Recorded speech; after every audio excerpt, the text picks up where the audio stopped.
नमस्कार. दिशामध्ये तुम्हा सर्वांचं हार्दिक स्वागत. मागे एका भागातच आपण इंटरनेट बिझनेस मार्केटिंग ह्या मोठ्या विषयावर माहिती गोळा करायला सुरुवात तर केली, पण तरीही आपल्या मनात अजूनही अनेक शंका असणार आणि ह्याच शंकांची उत्तरं आपल्याला देण्यासाठी आपल्याकडे आलेत स्कूल ऑफ बिझनेस विजडमचे सीईओ माननीय श्री जयंत हुदार. नमस्कार सर. नमस्कार. पुन्हा एकदा तुमचं स्वागत. मला आता इंटरनेट ह्या विषयाबद्दलच काही माहिती नसेल तरीही मी ह्या क्षेत्रामध्ये ह्या पद्धतीच्या ऍडव्हर्टायझिंग मध्ये उडी घेऊ शकतो का? त्याला शिकायला किती वेळ लागेल? कुठे शिकता येतं? ॲब्सोल्युटली. तुम्ही ॲक्च्युली ह्याला दोन उत्तर आहेत. तुमचा स्वतःचा जर बिझनेस आहे तर तुम्हाला त्याचा यूज करण्यासाठी तुम्हाला शिकायची गरज नाही आहे. थोडीशी माहिती घेतली तरी तुम्ही त्याला यूज लगेचच करू शकता. पण समजा इंटरनेट बिझनेस मार्केटिंग हे तुम्हाला स्वतःला आत्मसात करून ती सर्व्हिस तुम्हाला दुसऱ्यांना प्रोव्हाइड करायची असेल तर त्याला तुम्हाला ते शिकायला लागेल. आणि ते शिकण्यासाठी बरेचसे कोर्सेस अवेलेबल आहेत नेटवर, पुस्तकं अवेलेबल आहेत, व्हिडिओ ट्युटोरियल्स अवेलेबल आहेत आणि त्याला थोडासा म्हणजे लर्निंग कर्व आहे त्याला. तर ते तुम्हाला इंटरनेटमधूनच शिकता येईल. आणि म्हणजे जसं मी कंडक्ट करतो तसे बरेचसे दुसरे लोक US मधले आणि हे कंडक्ट करतात, तिथून तुम्हाला शिकता येईल. ते इट इज नॉट डिफिकल्ट. ज्या माणसांनी वेब डिझायनिंग किंवा त्याच्यावर तत्सम काही काही केलेलं असेल त्याला ते अजूनच इझी आहे आणि ते तुम्हाला कोर्स करून ते शिकता येईल आणि नंतर ती सर्व्हिस तुम्हाला लोकांना देता येईल. पण ज्यांना स्वतःचा बिझनेस आहे, ज्यांचा स्वतःचा बिझनेस आहे त्यांना त्याच्याबद्दल खूप जास्त शिकून करण्याची खरं तर गरज नाही आहे. त्यांनी एक्सपर्टकडे जावं, त्याची सर्व्हिस घ्यावी आणि त्यांच्या बिझनेसला ग्रो करावं. आणि साधारण आता आपल्या देशात कितपत प्रमाण आहे ह्या प्रकारच्या ऍडव्हर्टायझिंग? ऍक्च्युली खूप आहे. लोकांना असं वाटतं की ते नवीन आहे इंडियामध्ये, पण म्हणजे 3 वर्षापूर्वी पर डे टर्नओव्हर 10 करोड होता. आणि लोकांना माहित नाही पण ते यूज करतायत. म्हणजे तुम्हीही यूज करत असाल. आज फोनवर इंटरनेट अवेलेबल आहे, स्मार्टफोन्सवर. तर लोक aeroplane ticket booking, train ticket booking, phone banking किंवा नेट बँकिंग ऑलरेडी करतायत. तर मला तरी असं वाटतं की सगळे लोक यूज करतायत, पण त्यांना ते सर्व्हिस यूज करतायत. त्यांना हे माहित नाही की somebody else is doing business. Okay. So somebody else is earning money out of that. म्हणजे तुम्ही एखाद्या वेळेस काही ज्वेलरी बाय केली असेल किंवा शर्ट बाय केला असेल किंवा असं कुठलं तरी प्रोडक्ट ऑलरेडी बाय केलेलं असेल आणि त्या कंपनीला, त्या माणसाला तो बिझनेस आहे आणि ती सर्व्हिस तुम्ही यूज करताय. त्यामुळे लोक यूज करतायत आणि इंडियामध्ये तो खूप फास्ट ग्रो होतोय. आणि आपल्या देशात कुठल्या प्रकारची प्रोडक्ट्स अशा पद्धतीने जास्ती खपतात? ऑलमोस्ट सगळी. म्हणजे आजकाल कार्स पण विकल्या जातात, घरं तर विकली जातातच आहेत. तर म्हणजे एकदम स्मॉल म्हणजे 2 रुपयाच्या गोष्टीपासून मला इथे दिसणाऱ्या सगळ्या गोष्टी नेटवर विकल्या जातात. आणि आता माझ्या बिझनेसची ऍडव्हर्टाइजमेंट मला इंटरनेटवर सुरू करायची म्हटल्यावर मला काय काय गोष्टींचं भान राखावं लागतं?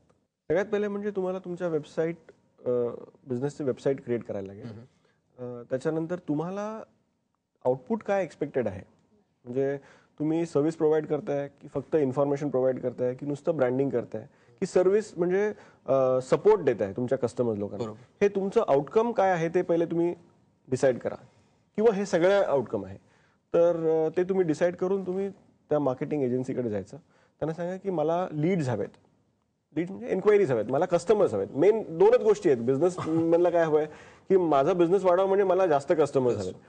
पण अजूनही गोष्टी करता येतात त्यामध्ये. मला कस्टमर आल्यानंतर त्याला फॉलोअप करता येतात. म्हणजे नॉर्मली आता तुम्ही बघा की जर तुमच्या शॉपमध्ये कोणी माणूस आला आणि त्यांनी समजा टीव्हीचं एन्क्वायरी केली, तर तो गेल्यानंतर तुम्ही त्याला परत कॉन्टॅक्ट किती जण करतात? फारच कमी करतात. पण माझं असं मत आहे की जर त्याला तुम्ही परत कॉन्टॅक्ट केलात की तुम्ही माझ्या शॉपमध्ये येऊन टीव्ही बघून गेला होतात पण अजून तुम्ही घेतलेला नाहीये, तर तुम्ही विचार करताय तर आमची ही स्कीम पण आहे, त्याच्यावर इन्स्टॉलमेंट पण आहेत आणि तो घेतला तर त्यावर अजून एक फ्री गिफ्ट पण आहे, असं मला सांगता याच्यासाठी मला फॉलोअप करता येतो. तो इंटरनेटच्या माध्यमाने फारच चांगल्या प्रकारे करता येतो. आणि माझं तर असं ठाम मत आहे की जर तुम्ही त्याला 2 किंवा 3 वेळा अजून कनेक्ट नाही केलं तर तुम्ही तो बिझनेस तुमच्या हातातून जातो. पण नेटच्या याच्यामध्ये तुमच्या एकदा वेबसाईटवर येऊन गेल्यानंतर तुम्ही त्याला परत 2, 3, 4, 5 दिवसांनी आणि ते स्पेसिफाईड डेजमध्ये फॉलोअप करून तुम्ही त्याला कन्व्हिन्स करू शकता. प्रत्येक वेळी त्याला दुसरी काहीतरी ॲडिशनल माहिती देऊ शकता आणि त्याच्यामुळे तो कन्व्हिन्स होऊन तुमच्याकडून तो प्रोडक्ट घेऊ शकतो. त्यामुळे तुम्हाला तुमच्या बिझनेससाठी काय आउटकम पाहिजे इंटरनेट मार्केटिंगमधून ते तुम्ही डिसाईड करायचं. त्याला सांगायचं समजा मला लीड्स हवेत, माझ्या बिझनेसमध्ये लीड्स हवेत, तर मी त्यांना सांगितलं की मला लीड जनरेशन करायचं आहे. मग त्या प्रकारे कॅम्पेन सुरू करायची. आणि मला लीड्स कुठल्या प्रकारे आहेत, मग तुम्ही सगळ्या प्रकारचे त्याला कॉन्टॅक्ट नंबर द्या, ईमेल ॲड्रेस द्या, फोन नंबर, ॲड्रेस असं. आणि म्हणजे त्या माणसाला जर ते प्रोडक्ट तिथेच पेमेंट करता येत असेल आणि डिलिव्हरी पण लगेच मिळणार असेल, तर त्या सगळी माहिती तुम्ही पुरवा. आणि मग जर ती लीड जनरेट झाली तर त्याला पहिलेच तुम्ही FAQ म्हणजे फ्रिक्वेंटली आस्क्ड क्वेश्चन्स तुम्ही देऊन ठेवू शकता, त्याच्या मनात काही प्रश्न असतील तर. आणि त्याला प्रश्न आले तर तो ईमेल करून तुम्हाला अजून विचारू शकतो. तर आउटकम काय आहे ते डिसाईड करून मग त्याच्याकडे जायचं. आणि समजा लीड जनरेशन करायचं असेल तर तुम्हाला फोन्स येतील किंवा ईमेल येतील किंवा व्हिजिटर्स येतील तुमच्या वेबसाईटला. मग ते पुढे त्याचं काय करायचं हे तुम्ही डिसाईड करायचं. आणि मला असंही ठरवता येतं की आता सपोज माझं जे प्रोडक्ट असेल त्याला भारतामध्ये फार डिमांड नाहीये कदाचित, आत्ता हे मला माहिती आहे, पण कदाचित त्याला युरोपमध्ये डिमांड असेल, तर माझी जाहिरात युरोपमध्येच फक्त दिसते, अशाही पद्धतीने काही करता येऊ शकतं? ॲब्सोल्युटली करता येते. पण तुम्ही एक फार सुंदर प्रश्न विचारला. मी तुम्हाला सांगतो, इंटरनेटमध्ये तुम्हाला लाईव्ह डेटा बघता येतो की तुम्ही तुमच्या प्रोडक्टला जगामधून कुठून डिमांड आहे. मला जर बघायचं की माझ्या प्रोडक्टसाठी युरोपमध्ये डिमांड आहे की नाही, तर मी ते नेटवर बघू शकतो. म्हणजे मी तुम्हाला आत्ता लगेच सांगतो की गुगलमध्ये एक फॅसिलिटी आहे ज्याच्यामध्ये तुम्हाला लाईव्ह डेटा चेक करता येतो. तर तुम्ही गुगलमध्ये गुगल इन्साइट्स म्हणून एक संकेतस्थळ आहे, वेबसाईट आहे. तर तिथे तुम्ही तुमचा प्रोडक्टचं नाव किंवा तुमच्या इंडस्ट्रीचं नाव टाकून तुम्ही ते चेक करू शकता. जगभरातलं चेक करू शकता, इंडियामध्ये चेक करू शकता. आणि तुम्हाला 2004 पासून 2011 पर्यंत त्याचं पूर्ण ग्राफिकल रिप्रेझेंटेशन देऊ शकतं की ते डिमांड वाढलाय, कमी झालाय, ते सगळं काही दिसू शकतं. आणि ते बघून तुम्ही डिसाईड करा की तुम्हाला कुठे ऍडव्हर्टाइजमेंट केली पाहिजे. बरोबर. मुंबईमध्ये तुम्ही 15 किलोमीटरच्या रेंजमध्ये कुठे ऍडव्हर्टाइजमेंट करायला पाहिजे किंवा कुठे नाही करायला पाहिजे हे डिसाईड करू शकता. तसंच समजा तुम्ही US मध्ये डिसाईड केलं की मला शिकागो या सिटीमध्ये माझी ऍडव्हर्टाइजमेंट किंवा लोक तिथून एन्क्वायरीज करतायत इंटरनेटवर तुमच्या प्रोडक्टसाठी, तर तुम्हाला लगेच तुम्ही तिथे कॅम्पेन सुरू करू शकता की शिकागो ह्या सिटीमधून मला एन्क्वायरीज यायला पाहिजेत. आणि ते तुम्हाला आता समजेल. आणि रिअल टाइम म्हणजे it is a real data. हा तुम्हाला डेटा दुसरीकडे कुठेही मिळू शकत नाही. मी त्याला असं म्हणेन की ते मार्केट इंटेलिजन्स आहे.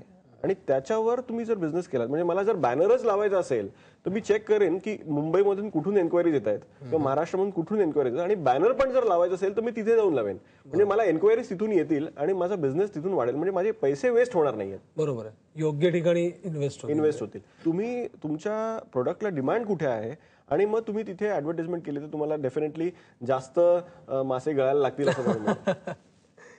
आज मागे आपण मागच्या भागात जे बोललो होतो त्याच्या अजून थोडीशी पुढे जाऊन अजून विस्तृत माहिती तुम्ही आपल्या सर्व प्रेक्षकांना दिलीत. याचा नक्की त्यांच्यापैकी जेवढे कोणी बिझनेसमॅन असतील ऑलरेडी किंवा व्हायची इच्छा ज्यांना असेल त्यांना नक्की फायदा होणार. त्यासाठी तुमचे खरंच मनापासून आभार. धन्यवाद सर. आता जयंत सरांनी सांगितल्याप्रमाणे तुम्हाला जर तुमचा असलेला बिझनेस आता एक्सपांड करायचा असेल, वाढवायचा असेल, तर तुम्ही तुमच्या घरी बसून ह्या माध्यमामुळे तुमच्या प्रॉडक्टला नेमकी जगात कुठे आणि किती डिमांड आहे, तुमच्या शहरात कुठे आणि किती डिमांड आहे याची व्यवस्थित माहिती मिळवू शकता. आणि त्याचा तुम्हालाच नक्की फायदा होणार आहे, कारण तुमचाच वेळ, एनर्जी आणि पैसा वाचू शकणार आहे. याविषयी नक्की विचार करा आणि याचा भरपूर फायदा करून घ्या. दिशामध्ये आज मात्र इथेच थांबूया. धन्यवाद.